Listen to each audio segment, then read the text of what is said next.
What if I told you the real villain of Stranger Things has been hiding in plain sight since episode 1? Everyone sees Will Byers as the innocent victim, the boy who lived. But what if he's not the survivor? What if he's the successor? Season 1, Will doesn't just escape the Upside Down. He brings something back. That slug he coughs up, it's not a parasite, it's a marker, a psychic tracking device planted by Vecna himself. Season 2, the Mind Flayer doesn't randomly choose Will, it recognizes him. He's the perfect vessel because he's already been prepared. And here's the kicker. When possessed, Will says, "He wants me dead, not it." He, that's Vecna, speaking through the shadow. Season 3, while everyone moves on, Will can't. Those neck tingles aren't PTSD. They're a psychic connection that never broke. The shadow remains always. Season 4, this is where it gets terrifying. The moment Vecna kills in Hawkins, Will feels it 3,000 miles away. Same spot on his neck, same dark presence. And that painting, he won't show anyone? It's not just about Mike, it's about power, control, becoming the thing he fears most. Vecna's body is dying. He needs a new host, one that's been marinating in upside-down energy for years, one whose mind has already been tested, possessed, and recalibrated. Will Byers isn't the target, he's the experiment. 4 seasons of preparation for one inevitable transformation. Think about it. Tagged in Season 1, possessed in Season 2, conditioned in Season 3, activated in Season 4. Sounds crazy, right? But when you break down every season, every moment, every clue, it becomes undeniable. So buckle up, because we're about to prove it. Season by season, scene by scene. By the end of this video, you'll never look at Will Byers the same way again. Let's start where it all began. Season 1, the abduction and impregnation, the origin. Season 1 is presented as a simple abduction, a monster chase, a rescue mission, but let's re-examine it through the lens of a ritualistic transfer.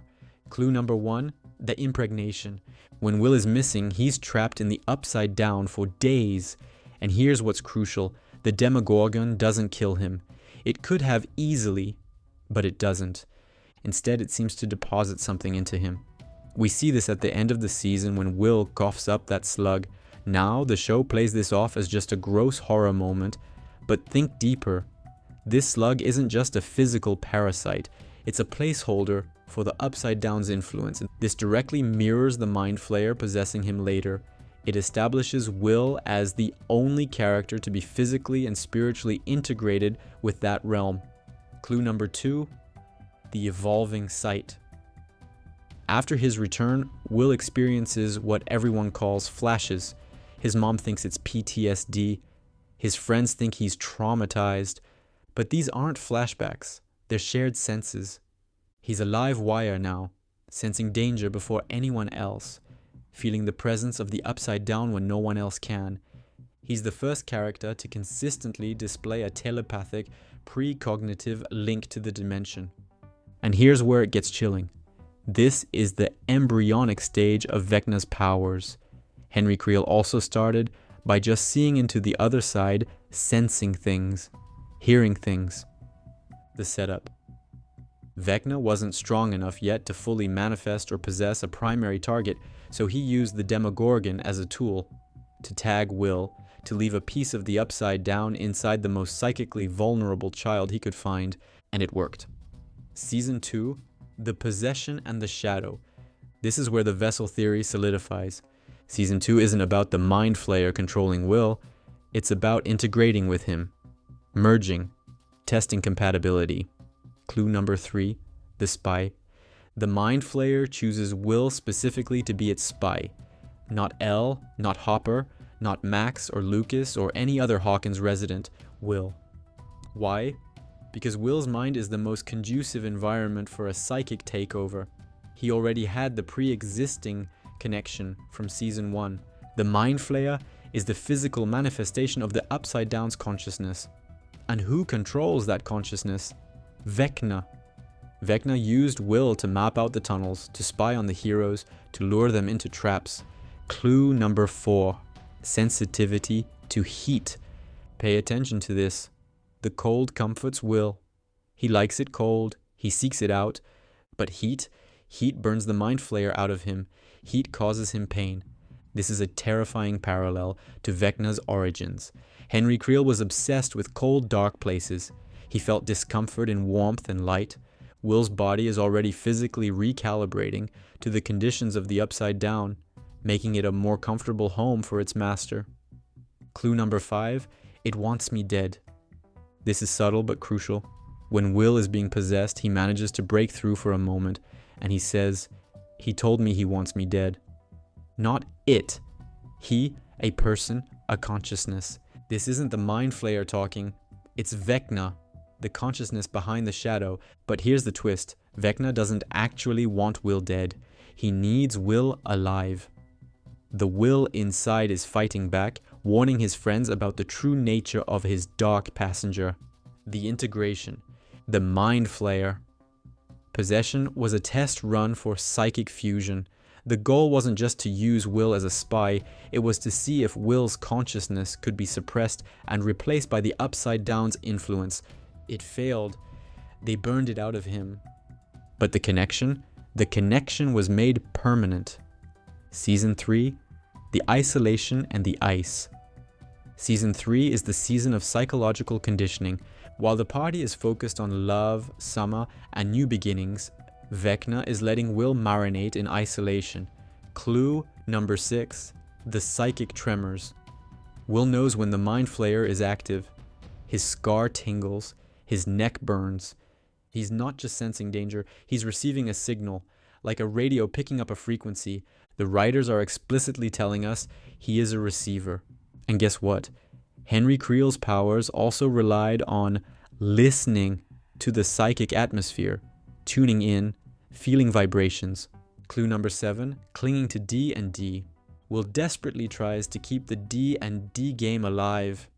He's hurt when Mike and Lucas want to stop playing. Why does this matter? Because the D and D villains, the Demogorgon, the Mind Flayer, Vecna, are the only things that validate his unique, terrifying experiences. He's unconsciously manifesting his trauma into the language of the game. It's a subtle form of control over his own narrative. He's trying to make sense of the monsters by turning them into dice rolls and character sheets. Clue number 8, the shadow remains. This is the moment Will realizes he's different, possibly unfixable. When he says the shadow is still there, he's not talking about a memory. He's acknowledging that the sentient connection remains, active, alive. He's carrying a piece of the Upside Down's most powerful psychic residue. The conditioning of Vecna is allowing Will to live his life, to laugh with his friends, to ride his bike, to play games. But he's constantly reminding him, you don't belong here anymore. This is a classic psychological tactic. Isolate the subject, make them feel like an outsider, push them toward the darkness that will actually accept them, and it's working. Season 4, the confirmation and the warning. Season 4 transforms this theory from circumstantial to near canon. The focus shifts to El and Vecna, the Hawkins crew, the Russian subplot, but Will provides the crucial narrative bookends. Clue number 9, the neck tingle. The moment Vecna kills his first victim in Hawkins, Will feels it. In California, 3,000 miles away.